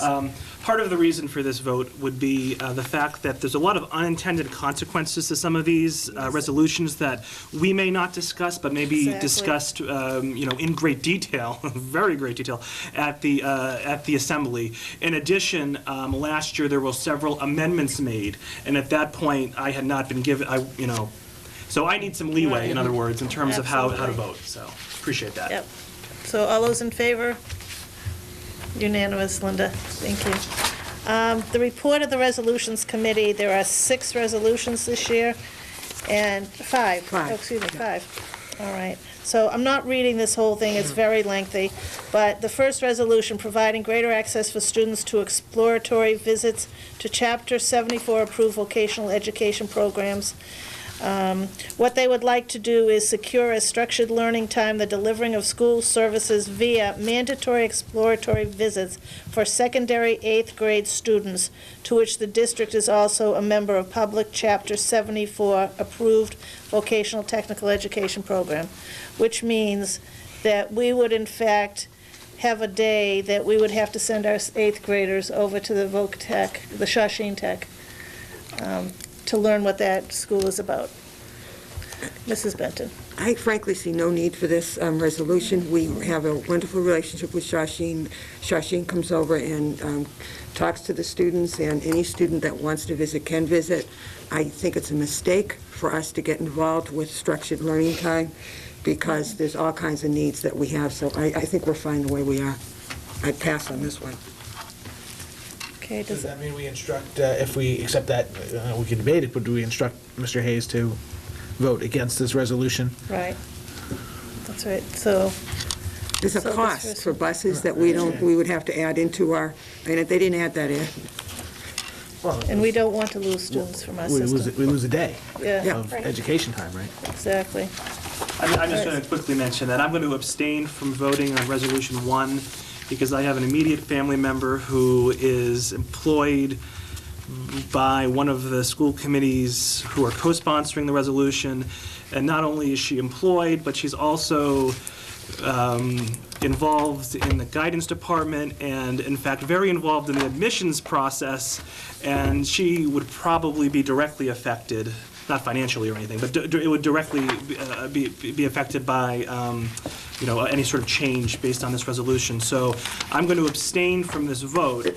However, come the delegate assembly, I will vote the way that the school committee has instructed me to vote on this particular resolution. Okay, thank you, Mr. Hayes. All right, so can we have a motion that we would say no to this resolution? I move that we say no to this resolution, we vote against this resolution through our delegate at the meeting. Okay, do we have a second? Second, Dr. Quick? Okay, all those in favor of a no? A no vote. A no vote. All right, good. Mr. Marchese? I'm going to abstain. Abstain. Two abstentions. Linda, 1, 5 in favor of the no vote. All right, resolution number 2, teacher evaluations. This one I is think I might be able to complicated. help you with the rest of them. Thank The rest of the resolutions, all, in some way or other, have to do with No Child Left Behind. Resolution 2 says that with the new standards, they want the state to, Chapter 70 formula to be changed in order to fund the professional development for people to do the teacher evaluation. Number 3 is to change the funding so that funding does not come out of our operating local allocations, but a different funding source at the state level for charter schools. Number 4 asks that, 4 separate, all right, 5 is also yeah. money. It has to do with the new evaluation process that the states supply funding for training on how to do the evaluation. So 2, 3, and 5 all have to do with funding. Formula, changing the state formula, so I think that would be a good thing. And 4 is on joining with our neighbors across the state and asking and supporting a waiver of the No Child Left Behind Act, which actually the Commissioner of Education has recommended at the board meeting yesterday. That we vote for that, right? Okay, so could we take numbers 2, 3, and 5, putting them together and say that we would support those? 2, 3, and 5? Yeah. Do we understand that? Yeah. Okay, who'd like to make a motion on that? Mr. Hayes? I'll make the motion that the school committee instruct their delegate to vote in favor of resolutions 2, 3, and 5. All right. Do we have a second? Mrs. Bonish. Okay, any more discussion? Okay. All right, all those in favor? Unanimous, Linda. And then Resolution 4 is so important. The enactment of a freeze on federal regulations pending the reauthorization of No Child Left Behind. Am I wrong, or did President Obama? Yep.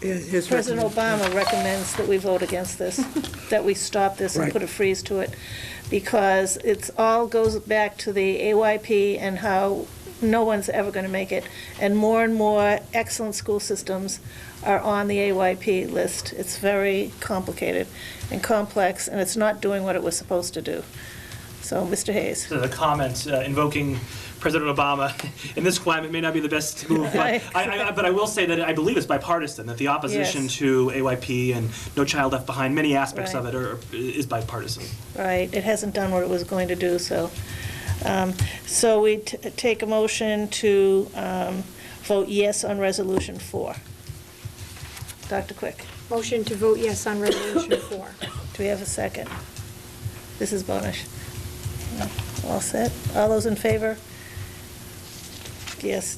Are you? Okay, 1, 2, 3, 4, 5, 6 in favor, 1 abstention. Linda. Thank you. Thank you very much. Okay.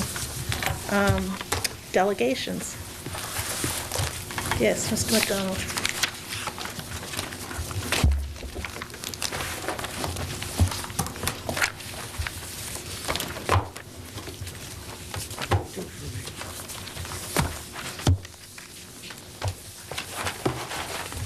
Mr. McDonald, normally our delegations, if you haven't made an appointment, they stay seated back, but I'll let you stay there for now. Thank you, I appreciate that. Good evening, everybody. I come before you tonight. I actually have some handouts for you I'd like to give you, but there's been a serious concern that I have concerning the safety of the children, and I'm not sure if you're aware of this, but even this morning, I was told that across from the Shawshene School at Uncle Mickey's parking lot, there was an overdose, and emergency crews responded to that. I've been trying to bring this to the selectmen's attention, but it Mr. appears... McDonald, this doesn't, this really, first This is of an all... emergency issue. It's a- But can I just interrupt you for a minute? I'm sorry. We can only take delegations, first of all, 5 minutes, but second of all, it's only on the issues that we have discussed this evening. Okay. And we haven't discussed those. So if you have a concern with that, you could contact the Roman House tomorrow. I thought an and- emergency issue would be But it doesn't have to do critical. with our school, it doesn't have to do with that, and it's It has to nothing do we with the talked about playgrounds, tonight. Because we're finding syringes on the streets and they're getting swept up by our Mr. street McDonald, I'm sweepers. sorry, but we have not discussed that Being mixed with tonight. this lumen being spread on Yeah. the playgrounds. We But if can't you don't dis- want to we hear can't- that, No, that's fine. we can't discuss that tonight. Okay, since the high school building committee was on the agenda tonight, I did have a handout, and a simple internet search produced some evidence that the company that was hired by the town of Wilmington, which was a no-bid contract, had... Mr. McDonald, I have to stop you there. I know you have discussed this at other meetings in town, and this is not appropriate for the school committee. We do not have that information other than what we have been told, and we are fine with this. We'll take that. But we would be glad to Okay, I'll take that, hand but we're that. not going to have it for a discussion. But I mostly came before you tonight to request to be put on the agenda for the next meeting. And I'd like to request to be put on the Wilmington School Committee's agenda at the next school committee meeting. I'd like to discuss alternative uses and options for the current building housing Wilmington High School. And I would like to discuss the possible conversion to a community college and/or an office building. A hybrid use such as higher education combined with compatible business has received positive feedback. So if you would be kind enough to put me on the agenda for next meeting, I'd like to discuss that I'll with the take that board. under advisement, but I'm not positive that that would come on the agenda.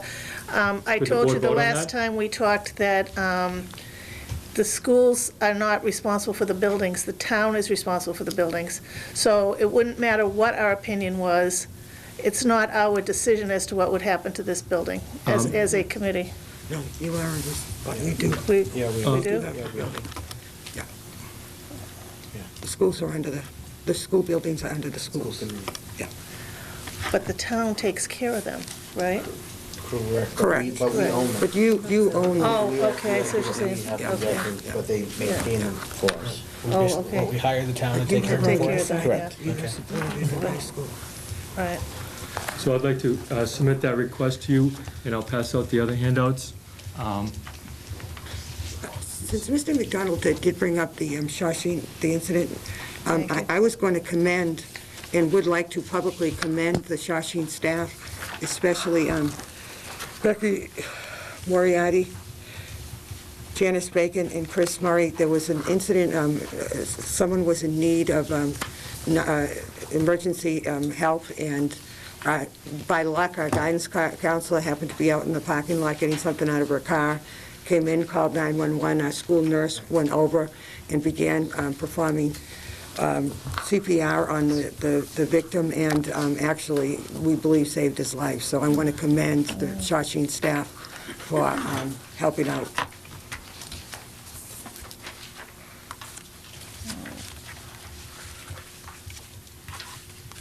Thank you, Mr. McDonald. Can I get a We copy? We didn't get one either. Thank you. We didn't get one either.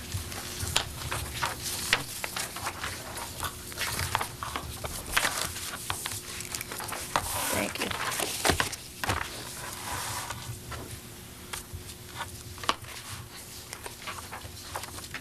Thank you. Okay. Mrs. King? Pardon me? Just so I'm clear on understanding this, you Yeah. don't want to hear about any possible syringes buried in the No, fields? I really don't, not No, tonight. I would. I think she told you that I told you had to contact the Roman House. to call me or to call Mr. Apoloni or Mr. Agero, and we'd be happy to And, take that information. Has everybody seen a picture of the oil spill that actually exists? No, we're not going to go revisit the oil spill, Mr. McDonald. Okay, I This has didn't know been if you going on wanted for me to ages. give that to you. No, thank you. We've already been given that by some other people, I Okay, believe. and just the last thing that A I while wanted, ago. I had some, another handout, and it's been reported that the new construction of the school was not gonna really be in the oil spill, and I think there's a misunderstanding around town, because people are hearing that we're gonna be building an $83.7 million high school, and they're thinking that maybe the oil's gonna be cleaned up. But I wanted to clarify that it was stated by the architect that it's not gonna be cleaned up, it's gonna be capped and contained. And some people are disturbed by that. I particularly am disturbed because I'm familiar with excavation and grading, and as you can see out in the fields here, the grade rises up over to this area where the oil is actually spilt. And when you look at the plan here, in the new proposed parking lot, it is grading down toward Adam Street, and we all know with rain runoff that we need drainage. So once you start cutting the grades down and putting structures in the ground such as manholes and catch basins and diverting water with drain pipes, you're gonna be into the oil. So a lot of our concerns are on costs, and the cost of remediating an oil spill are really astronomical. But I can assure you, Mr. McDonald, that the state would not be going forward with this project if that were in fact an issue. Mrs. Benton? We addressed this at the last high school building committee meeting. They are on top of where the oil spill is, the results of the report on the digging to find out where the oil was, and they have come up with a plan to remediate where they need to. My understanding is that there is no construction of a building on top of where the AUL is. Therefore, that is where a parking lot is going to be, and we will follow all of the rules and regulations as to what we need to do before that parking lot is put in place. Okay, thank you for bringing that up, because that's an important issue, because as you can see, the school here is, in a sense, acting like a dam. There is water Mr. that's coming McDonald, from the we ground really- from the we're not gonna senior continue center, this and we're discussion. we're just Hello, concerned I'm that sorry. the oil could move to the new school underground. It could migrate underground. And I'm just asking the board, what plan do you have in place if the oil is not cleaned up in its entirety, if it was to migrate under the new school? Do you have a plan for that? I think you need to bring that you need to bring that. Dora and Whittier, the design and architects have that well under hand. I mean, we hired good people to do the job, and they will do an exemplary job, and we'll cover all bases. Thank you. We have to move on now, but thank you for coming tonight. Okay. Other reports. Do we've had any subcommittee meetings? The nurses did meet, and we began our negotiations with the nurses, so you know that. For contract negotiations, would there be one more person who would be able to do the secretary's negotiations? I will. Thank you, okay. So Dr. Quick will be doing that with you, Mrs. Carroll. Okay, great. And then Mrs. Benton and myself will do the cafeteria workers. Who doesn't? That makes sense. Dr. Quick, you pulling double duty? Yes. Good luck. I'm hoping one's over before the other starts, but. We'll hope. Okay, future meeting dates and agenda items, November 9th is our November meeting, and then November 20th is the... 21st is the other meeting. December 14th will be our budget hearing and our December meeting. Sorry. Okay, anyone have any other? Let me see. No correspondence, Carol. Oh, thank you. I knew I forgot something there. No correspondence, all right. Okay, I would entertain a motion to adjourn. So moved. Thank you, Mr. Marchese. Second, Mr. Vail. All those in favor? You're adjourned. Good night. Thank you.